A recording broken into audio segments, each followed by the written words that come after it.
Hi, it's Rebekah from Elliott Educational. I'm the owner and founder of the company, and I'm going to do a demonstration lesson today of how online tuition works. And I've got Ethan here to help me.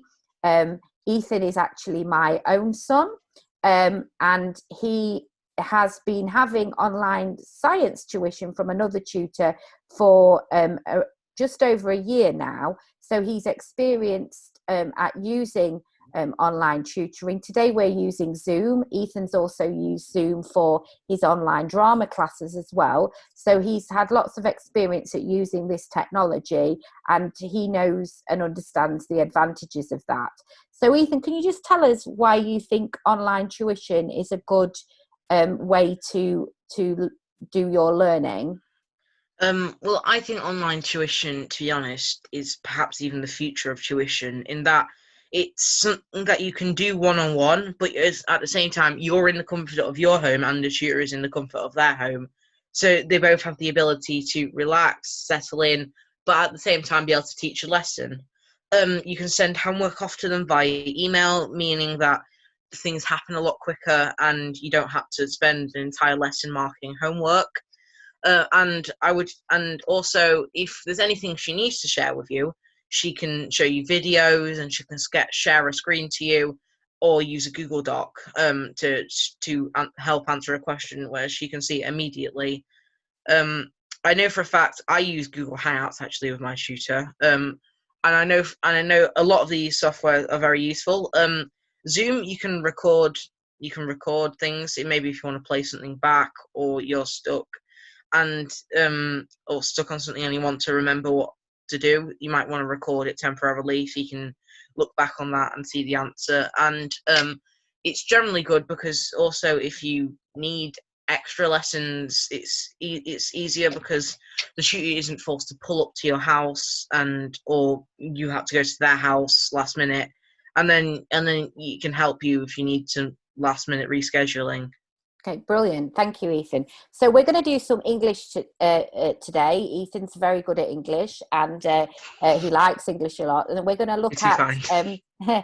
and we're going to look at some extract. Well, just a short extract, very famous part of Oliver Twist by Charles Dickens. So I'm just going to share with Ethan on my screen. This is one of the features that we can use with Zoom. I'm going to share a PowerPoint that I've made about this with Ethan on my screen. So just let's see that there. So hopefully that's appeared on the screen. Ethan, can you see that now? Yes. Yes. So we're the overall theme of the lesson today. If we were going to do the whole lesson, we're only going to do a small part of it today. Would be, how does Charles Dickens use language to show the cruelties of the workhouse? Ethan's also very good at history, so he knows all about things like the workhouse as well.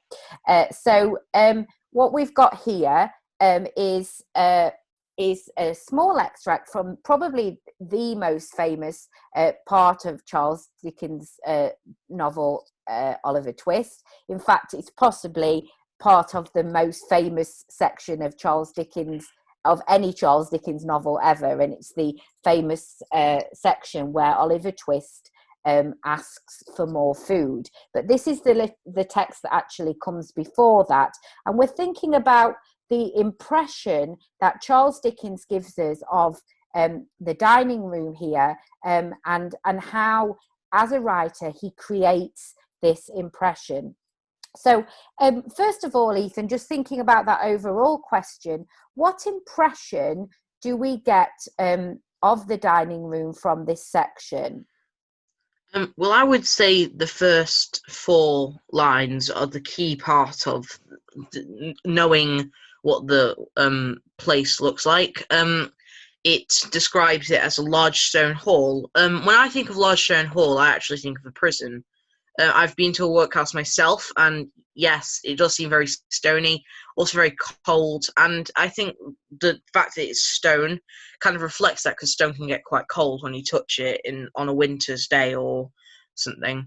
I think that also that the room is key for the tone of the piece, and that that Oliver Twist himself is very much very contrasting from the workhouse setting. Yeah. I'd just like to ask Mum, what does porringer mean? So a porringer, that's a really good question. A porringer is a small bowl that had a handle on it, so it wouldn't have held a great deal of food. Does that affect how you feel about the workhouse now that you know that?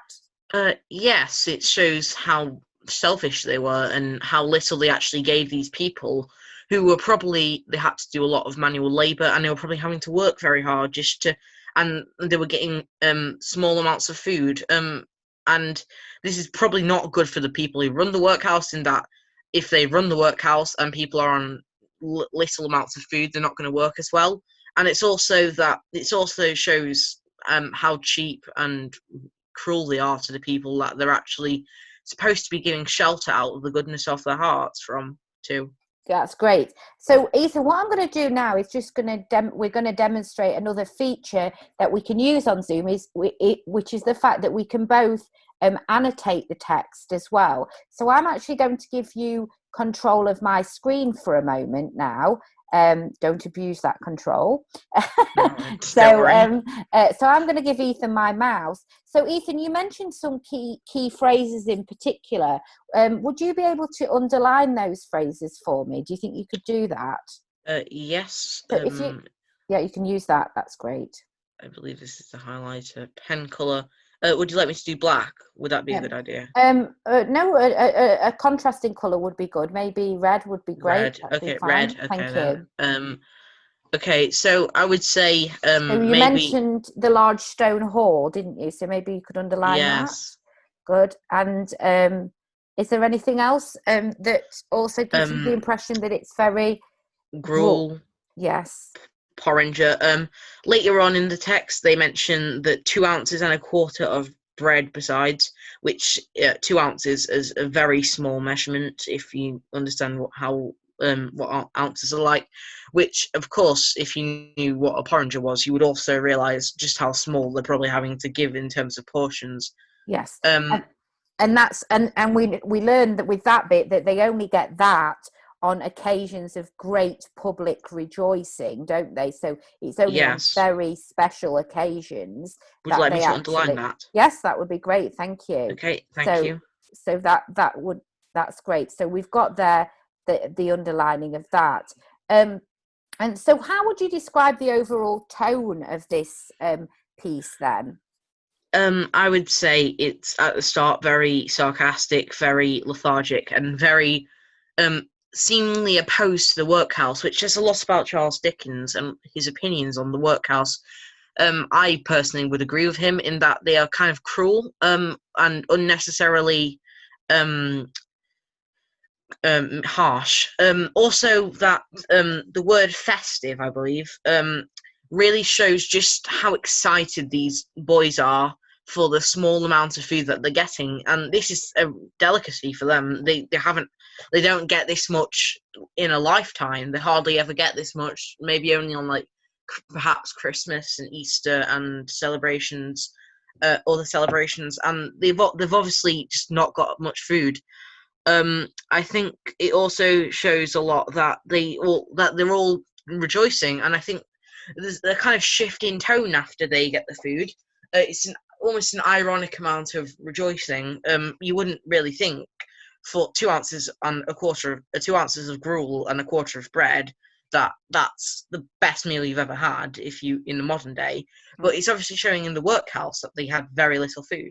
Yes, that's great, Ethan. So what we're going to do now is we're going to show another thing that we can do. I'm going to just take the, if you let go of your mouse for me now, and I'm going to just take control back from you of thing, because what we're going to do now is we're going to actually show how, when we're working online, one of the great things we can do is we can collaborate on documents via Google Docs. So I'm just going to share the Google Doc with you now, and I know you're logged on to that on your computer as well. So if you could access that on your computer too, that would be great. So hopefully, thank you. so we can see it on my screen, but if you access it on yours, that means you can type on it. So we've got the extract again in the document there, and we've got this question here. So Ethan, could you just, you don't need to do the full answer, but could you just do a couple of sentences in answer that question, just to show how we can both see the same document online? Okay, I would say, okay, I'm going to write something a bit like this. The You don't need to just you can just type it and we can read it as you're doing it. Sorry. Don't worry. No need to apologise. Okay.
Would that be enough? Yes, that's great. Thank you. Okay.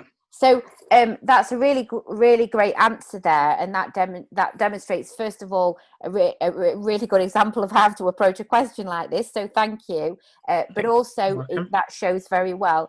So I can see all of that, and I could, if I wanted to, I can also access that document and make suggestions of my own. So on the screen, people hopefully can see that my cursor is flashing up black, so I have access to the document, and Ethan does as well.